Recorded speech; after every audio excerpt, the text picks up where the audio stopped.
Hello किसान भाइयों, नमस्कार। कैसे हैं आप? आई होप आप सब बहुत अच्छे होंगे, बहुत अच्छे से ग्रो करते होंगे।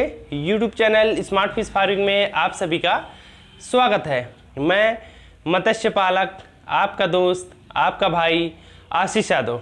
किसान भाइयों, आज की वीडियो में हम आप सबको बताएंगे कि आखिर जो फिश फार्मर होते हैं, मत्स्य पालक होते हैं, वो चाहे फर्स्ट बार हो या चाहे सेकेंड बार हो, उसमें वो फेल क्यों होते हैं, है ना।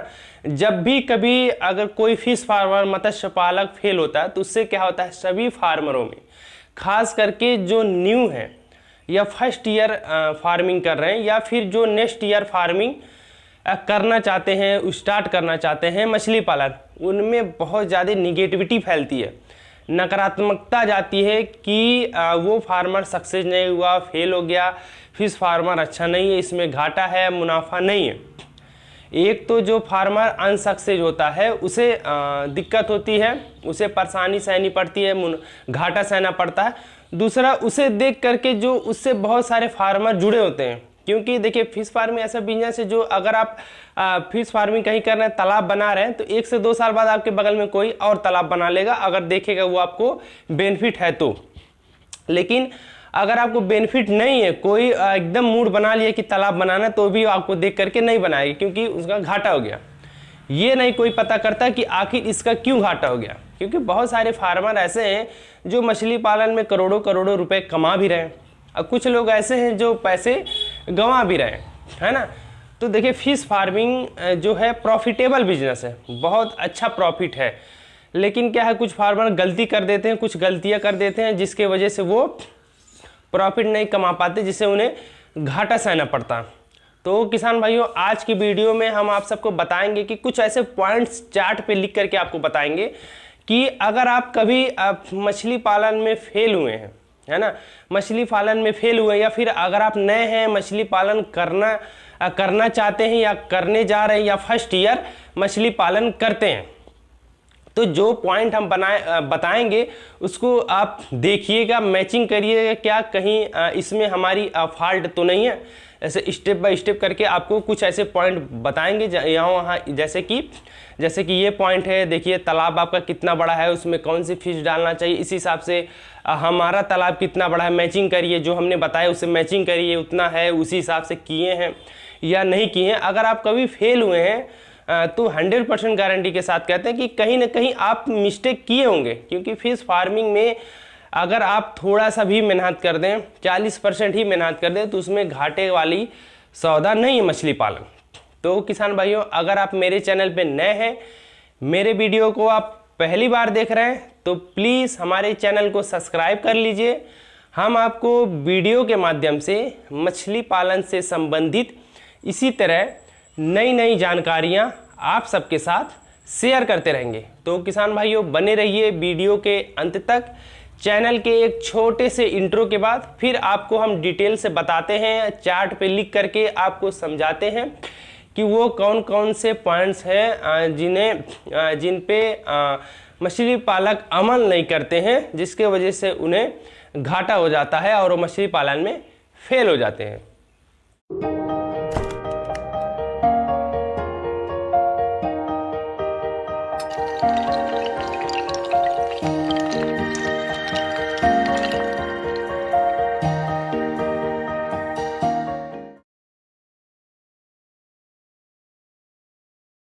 तो किसान भाइयों, चलिए आपको हम इस चार्ट पे बताते हैं कि किसान भाई क्या क्या गलतियां करते हैं कि जिससे कि वो फेल हो जाते हैं, मछली पालन में फेल हो जाते हैं। और ये नए किसानों के लिए भी ये वीडियो हेल्पफुल होगा, क्योंकि अगर आप फार्मिंग करने जा रहे हैं तो जो जो चीज़ें हम आपको बताएंगे उस पर थोड़ा सा ध्यान दीजिएगा, चाहे तो आप नोट्स बना लीजिएगा।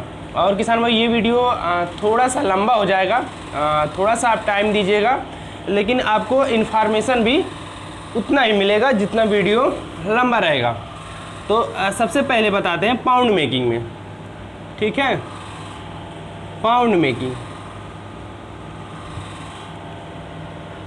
देखिए जो पाउंड मेकिंग है, अब पाउंड मेकिंग में किसान भाई क्या करते हैं, अगर उनको आईएमसी या आईएमसी का फार्मिंग करनी है तो वो तालाब छोटा बना देते हैं। जैसे आधे एकड़ से छोटा तालाब, है ना।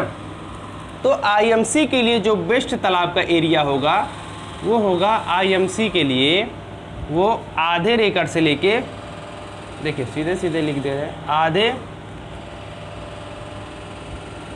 आधे एकड़ से 1 एकड़, ठीक है। आधे एकड़ से 1 एकड़, है ना। आईएमसी के लिए आधे एकड़ से 1 एकड़ का तालाब होना चाहिए।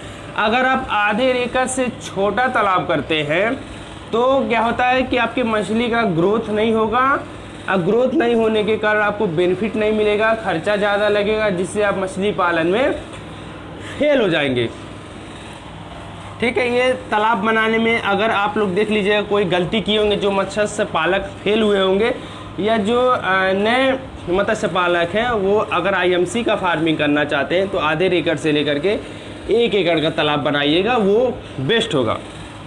तालाब की डेप्थ, जो तालाब की गहराई है वो कम से कम 6 फीट करिएगा, है ना। तालाब की चौड़ाई 100 फीट के करीब करिएगा। फिर 1 एकड़ में लंबाई जितना जाता है उतना करिएगा। फिर आ गया सीड स्टॉकिंग। सीड स्टॉकिंग, देखिए तालाब बनाने के बाद जो दूसरा स्टेप होता है वो होता है सीड स्टॉकिंग, कि हमें बच्चा स्टॉक करना। तो मान लीजिए सीड स्टॉकिंग में क्या करते हैं, जैसे मान लीजिए आईएमसी के लिए है, यहाँ पे देख लीजिए आईएमसी के पर एकड़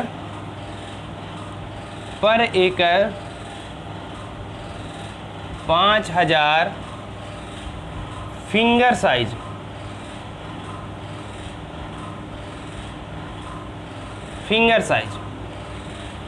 पर एकड़ 5000 फिंगर साइज। अगर आप ईयरलिंग साइज डालते हैं, जैसे देखिए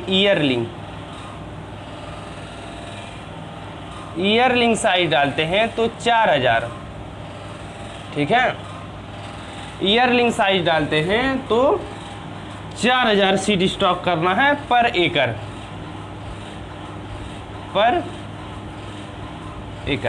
ठीक है।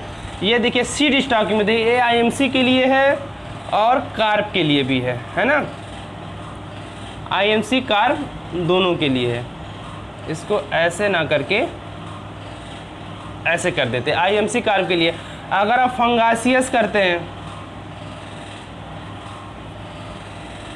फंगासियस के 20,000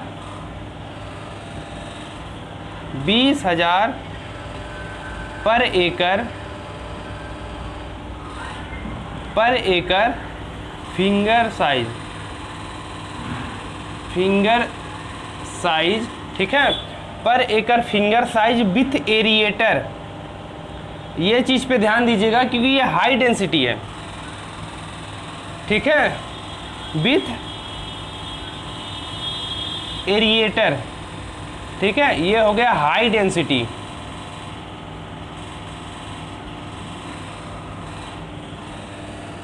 ये हाई डेंसिटी। अब क्या करते हैं किसान भाई कि जैसे आईएमसी की फार्मिंग कर रहे हैं तो उन्हें बता दिया गया है कि आप पर एकड़ 5000 सीड स्टॉक करिए, तो 5000 सीड स्टॉक करने के बाद एरिएटर नहीं लगाते हैं, 4 घंटा 5 घंटा पर डे पानी नहीं चलाते हैं, तो उससे भी उनके मछली का ग्रोथ नहीं होता है, क्योंकि ये हाई डेंसिटी है।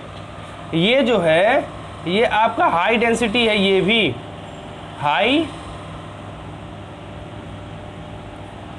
हाई डेंसिटी है ना। ये आईएमसी 5000 हाई डेंसिटी है, फंगासियस 20000 ये हाई डेंसिटी है। अब मान लीजिए आप तिलापिया या रूपचंदा करते हैं, ठीक है, तिलापिया या रूपचंदा,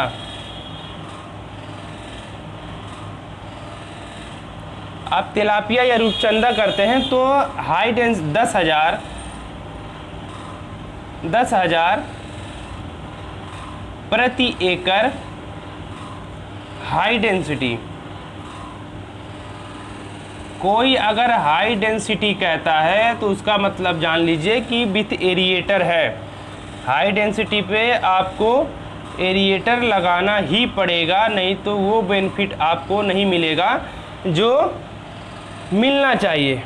एरिएटर के जगह आप वाटर पंप भी यूज कर सकते हैं। कम से कम 3 घंटा सुबह 3 घंटा शाम को पानी चलाइए, और ख़ास करके जब बदली होता है, धूप नहीं निकलता, उस समय तो जितना मैक्सिमम आप पानी चला पाइए उतना पानी चलाइए। देखिए ये हो गया पाउंड मेकिंग में। देखिए कोई गलती किए होंगे, गलती करते हैं, तालाब छोटा बड़ा कर देते हैं। आईएमसी अगर आधे एकड़ से छोटा तालाब है, मान लीजिए अगर आपका तालाब आधे एकड़ से छोटा है तो आप उसमें सिंगी कर सकते हैं, आप उसमें सिंगी कर सकते हैं, मांगूर कर सकते हैं, है ना, आप उसमें सिंगी कर सकते हैं, मांगूर कर सकते हैं, तिलापिया भी कर सकते हैं, तिलापिया भी कर सकते हैं। वहाँ पे हमने आईएमसी इसलिए बताया क्योंकि बहुत सारे लोग आईएमसी का ही फार्मिंग करना चाहते हैं। फंगासियस कर सकते हैं, फंगासियस कर सकते हैं।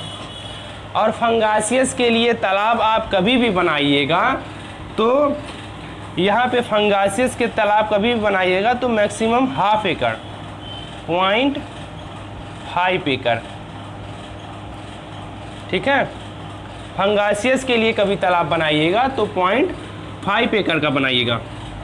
देखिए पाउंड मेकिंग में मिला लीजिएगा, सीड स्टॉकिंग में, और उसके बाद फीडिंग में। देखिए कई बहुत सारे जगह फीडिंग में भी गलती होता है। किसान भाई ये सोचते हैं कि जितना अधिक खाना खिला देंगे उतना अच्छा मछली का ग्रोथ हो जाएगा।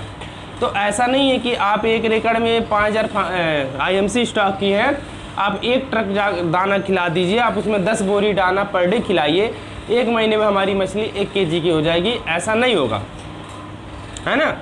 वो एक नियम अनुसार ही बढ़ेगी, वो मछली नियम अनुसार ही बढ़ेगी। रोहू को 1 ईयर प्लस आपको लगेगा 1 केजी करने में, चाहे जो हो जाए। मृगल को 1 साल लगेगा, कतला को 10 महीना तो लगेगा 1 केजी करने में, आप चाहे जैसे उसको फीडिंग करा रहे हैं। हाँ आपका तालाब 10 एकड़ 20 एकड़ का है तो 2-3 महीने ऊपर नीचे हो सकता है। आपके तालाब में नेचुरल प्लैंटन अधिक मात्रा में है तो आपका ग्रोथ मछली का थोड़ा और अच्छा होगा। अब फीडिंग में क्या होता है, अगर फीडिंग में, अब देखिए ये हो गया ना, अब आ गया आपका फीडिंग। ये फीडिंग हो गया, ठीक है। फीडिंग में क्या करिएगा, स्टार्टिंग में जब आप फिंगर साइज सीड डालते हैं तो आप फीडिंग में 5% भोजन खिलाइए, ठीक है। कल के वीडियो में हमने बताया है, नहीं देखे होंगे तो जा करके देख लीजिएगा चैनल पे। फिंगर साइज के लिए वेट, टोटल वेट का 5%, यहाँ पे हम लिख भी देते हैं, आप लोग को समझने में आसानी होगी। टोटल वेट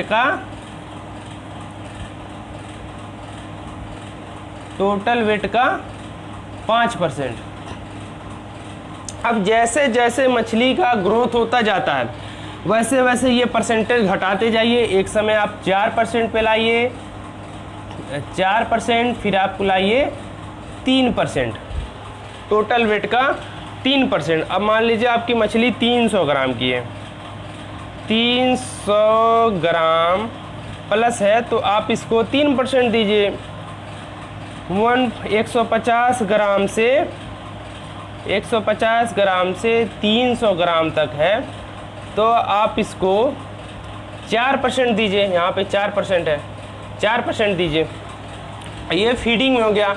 और प्रॉपर आप उसमें नेटिंग करते रहिए। आईएमसी की फार्मिंग करते हैं तो महीने में 2 बार, और फंगासियस के करते हैं तो जब आपको दिक्कत हो तभी उसमें नेटिंग करिए, हमेशा नेटिंग मत करिए। और नेटिंग करिए, देखिए कोई मछली को रोग वगैरह तो नहीं न लगा है, कोई रोग लगा है, डिजीज़ लगा है तो